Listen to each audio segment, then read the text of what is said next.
Hello সবাইকে, কেমন আছো তোমরা সবাই? আশা করি তোমরা সবাই খুব ভালো আছো। আমি একদমই ভালো নেই, বিকজ আমার কালকে রাত থেকে প্রচণ্ড পিঠে ব্যথা ছিল। তাই জন্য কালকে রাত্রিবেলা আমাকে ওষুধ খেয়ে ঘুমোতে হয়েছে। ওর জন্য, যেহেতু ব্যথার ওষুধ সবাই জানো, ব্যথার ওষুধ খেলে প্রচণ্ড ঘুম হয়, তো ওর জন্যই আজকে আমি ঘুম থেকে উঠেছি প্রায় 11টা প্রায়। তাই জন্য মা বললো যে আজকে জিরের চালও খেতে হবে না, বিটের রসও খেতে হবে না, তুই একবারে সকালের ব্রেকফাস্ট কর। তো আজকে সকালের ব্রেকফাস্টে মা দিয়েছে ডিম পাউরুটি। এই ডিম পাউরুটিটা খেয়ে আজকে আমি আমার দিন শুরু করছি। আজকে রাত্রিবেলা সিনেমা দেখতে যাওয়ার কথা আছে সবাই মিলে, সবাই বন্ধুরা মিলে। এই ব্যথার মধ্যেও আমি পিঠে ব্যথা নিয়েও আমি সিনেমা দেখতে যাচ্ছি। যাই হোক, জানি না কতক্ষণ বসে থাকতে পারবো, সেটাই সব থেকে বড় টাস্ক আমার আজকে।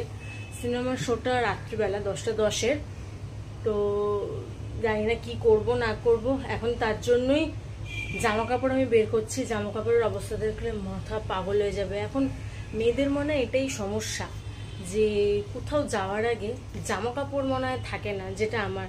এখন ভাবছি আমি কোন জামাটা পরবো, কি করব, এই করতে গিয়ে সব জামা কাপড় আলমারি থেকে নামিয়ে ফেলেছি। মা দেখতে পারলে ঝাড় দেবে, বলে একটা সিনেমা দেখতে এই বলে সব জামা কাপড় নামিয়ে নিয়েছিস। যাই হোক, তো এখন জামা কাপড় বের করে রাখি। এই কারণেই বের করে রাখছি এখন, বিকজ যেহেতু আমার পড়ানোর আছে, তাই জন্য বের করে রেখে কাজটা এগিয়ে রাখি, কারণ পড়িয়ে আস্তে আস্তে তারপর যাওয়ার সময় হয়ে যাবে। থেকে আমি দেখিও নি মা কি করছে, মার সঙ্গে সেরকমভাবে আমার কথাও হয়নি, যেহেতু আমি শুয়েই ছিলাম। তো চলো এখন দেখি মা কি করছে। আজকে কি রান্না গো মা? মোচা করবে, বাটা মাছের ঝাল। ও মোচা করবে। আর এটা এটা মাছ। ও, এক্ষুনি মাছটা ফটাস করে ফেটেছিল তুমি দিয়ে যখন নিচে গেছো। মাছ তো বেরিয়ে ওই তো এসে দিলাম। যাই হোক, কিছু একটা ফটাস করে ফেটেছিল। যাই হোক, মোচা কি বড়া দিয়ে রান্না করবে?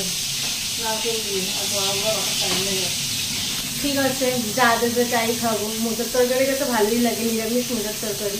ঠিক আছে, মা রান্না করে। স্নান করা হয়ে গেছে, পুজো দেওয়া হয়ে গেছে, তো এবার আমি খেতে বসবো। আজকে খাবারে আছে ভাত, তিতো সিদ্ধ, মোচার তরকারি আর বাটা মাছ।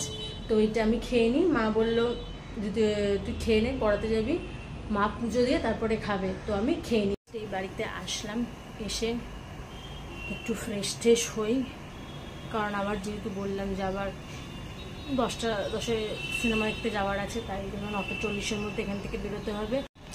বাইরে থেকে এসে আমি ফ্রেশ হয়ে গেছি, জামা কাপড়ও চেঞ্জ করে নিয়েছি। তো মা এখন দিল হচ্ছে চা, বিস্কিট, কেক আর একটু চানাচুর। অনেকদিন পর আমি চা খাচ্ছি। খুব রেয়ার আমি চা খাই, সবসময় আমি খাই না, মানে চায়ের আমার নেশা নেই।